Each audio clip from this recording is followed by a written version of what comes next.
21. Arad destroyed. When the Canaanite, the king of Arad, who lived in the Negeb, heard that Israel was coming by the way of Atharim, he fought against Israel and took some of them captive. And Israel vowed a vow to the Lord and said, "If you will indeed give this people into my hand, then I will devote their cities to destruction." And the Lord heeded the voice of Israel and gave over the Canaanites, and they devoted them and their cities to destruction.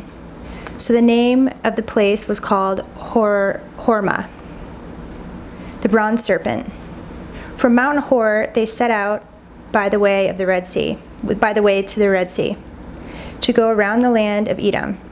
And the people became impatient on the way, and the people spoke against God and against Moses.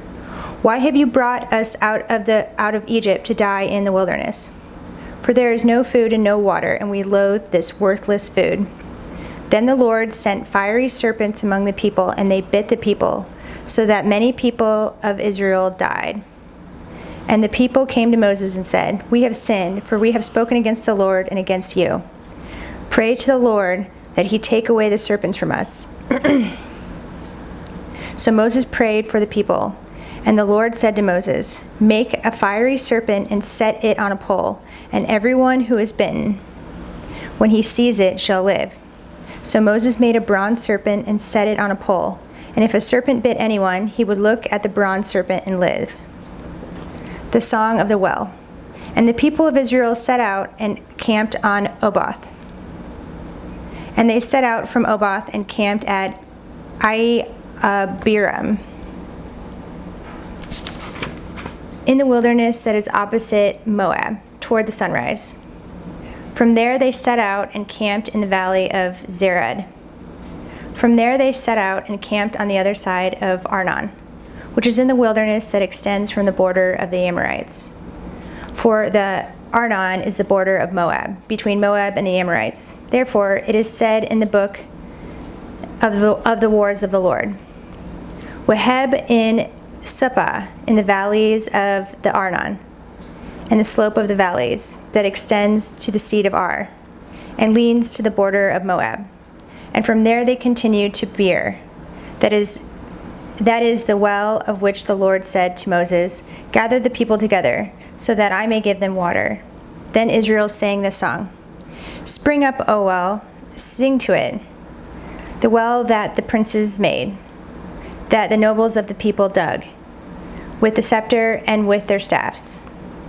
And from the wilderness they went on to Mattanah, and from Mattanah to Nahaleel, and from Nahaleel to Bamoth, and from Bamoth to the valley lying in the region of Moab by the top of Pisgah,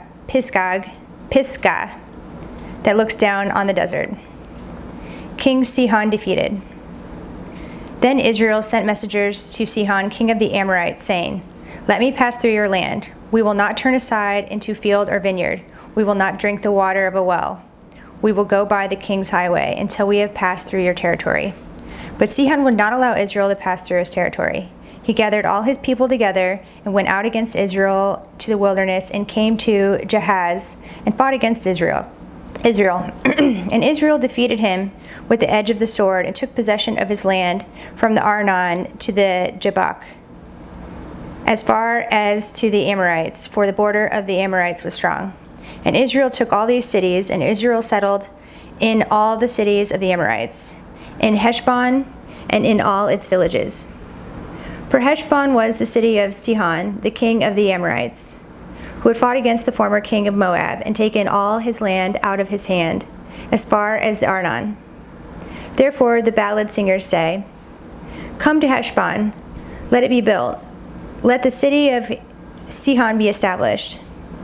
For fire came out from Heshbon, flame from the city of Sihon. It devoured Ar of Moab, and swallowed the heights of the Arnon. Woe to you, O Moab! You are undone, O people of Chemosh. He has made his sons fugitives and his daughters captives, and an Amorite king, Sihon. So we overthrow them. Heshbon as far as Dibon perished, and we laid waste as far as Nopah. Fire spread as far as Medeba. King Og defeated. Thus Israel lived in the land of the Amorites, and Moses sent to spy out Jazer, and they captured its villages and dispossessed the Amorites who were there. Then they turned and went up by the way to Bashan. And Og the king of Bashan came out against them, he and all his people, and battled at Edrei. But the Lord said to Moses, "Do not fear him, for I have given him into your hand and all his people and his land. And you shall do to him as you did to Sihon king of the Amorites, who lived in Heshbon." So they defeated him and his sons and all his people until he had no survivor left, and they possessed his land. 22. Balak summons Balaam. Then the people of Israel set out and camped in the plains of Moab, beyond the Jordan at Jericho. And Balak the son of Zippor saw all that Israel had done to the Amorites, and Moab was in great dread of the people, because they were many. Moab was overcome with fear of the people of Israel. And Moab said to the elders of Midian, "This horde will now lick up all that is around us, as the ox licks up the grass of the field." So Balak the son of Zippor, who was king of Moab at the time, sent messengers to Balaam the son of Beor at Pethor, which is near the river in the land of the people of Ammah, to call him, saying, "Behold, a people has come out of Egypt. They cover the face of the earth, and they are dwelling opposite me. Come now, curse this people for me, since they are too mighty for me. Perhaps I shall be able to defeat them and drive them from the land. For I know that he whom you bless is blessed, and he whom you curse is cursed." So the elders of Moab and the elders of Midian departed with the fees for divination in their hand, and they came to Balaam and gave him Balak's message. And he said to them, "Lodge here tonight, and I will bring back word to you, as the Lord speaks to me." So the princes of Moab stayed with Balaam. And God came to Balaam and said, "Who are these men with you?" And Balaam said to God, Balak the son of Zippor, king of Moab, has sent to me, saying, "Behold, a people has come out of Egypt, and it covers the face of the earth. Now come, curse them for me. Perhaps I shall be able to fight against them and drive them out." God said to Balaam, "You shall not go with them. You shall not curse the people, for they are blessed." So Balaam rose in the morning and said to the princes of Balak, "Go to your own land, for the Lord has refused to let me go with you." So the princes of Moab rose and went to Balak and said, Balaam refuses to come with us." Once again Balak sent princes, more in number and more honorable than these. And they came to Balaam and said to him, "Thus says Balak the son of Zippor, let nothing hinder you from coming to me, for I will surely do you great honor. And whatever you say to me I will do. Come, curse this people for me." But Balaam answered and said to the servants of Balak, "Though Balak were to give me his house full of silver and gold, I could not go beyond the command of the Lord my God to do less or more.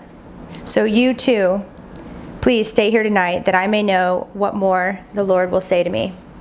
And God came to Balaam at night and said to him, "If the men have come to call you, rise, go with them, but only do what I tell you." So Balaam rose in the morning and saddled his donkey and went with the princes of Moab. Balaam's donkey and the angel.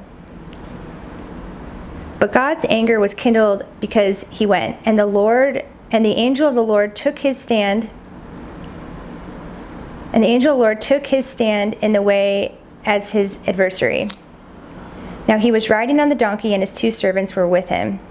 And the donkey saw an angel of the Lord standing in the road with a drawn sword in his hand. And the donkey turned aside out of the road and went into the field.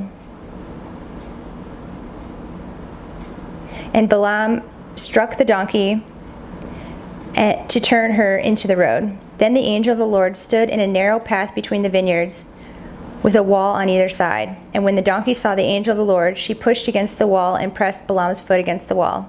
So he struck her again. Then the angel of the Lord went ahead and stood in a narrow place, where there was no way to turn either to the right or to the left. When the donkey saw the angel of the Lord, she lay down under Balaam, and Balaam's anger was kindled, and he struck the donkey with his staff. Then the Lord opened the mouth of the donkey and said to Balaam, "What have I done to you, that you have struck me these 3 times?" And Balaam said to the donkey, "Because you have made a fool of me, I wish I had a sword in my hand, for then I would kill you."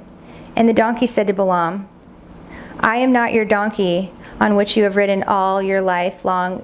Am I not your donkey on which you have ridden all your life long to this day? Is it my habit to treat you this way?" And he said, "No." Then the Lord opened the eyes of Balaam, and he saw the angel of the Lord standing in his way, with his drawn sword in his hand. And he bowed down and fell on his face. And the angel of the Lord said to him, "Why have you struck your donkey these 3 times?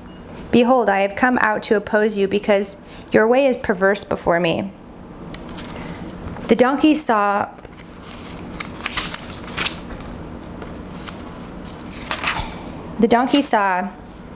me and turned aside before me these 3 times.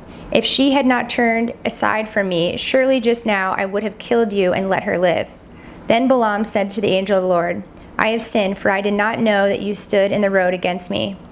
Now therefore, if it is evil in your sight, I will turn back." And the angel of the Lord said to Balaam, "Go with the men, but speak only the word that I tell you." So Balaam went on with the princes of Balak.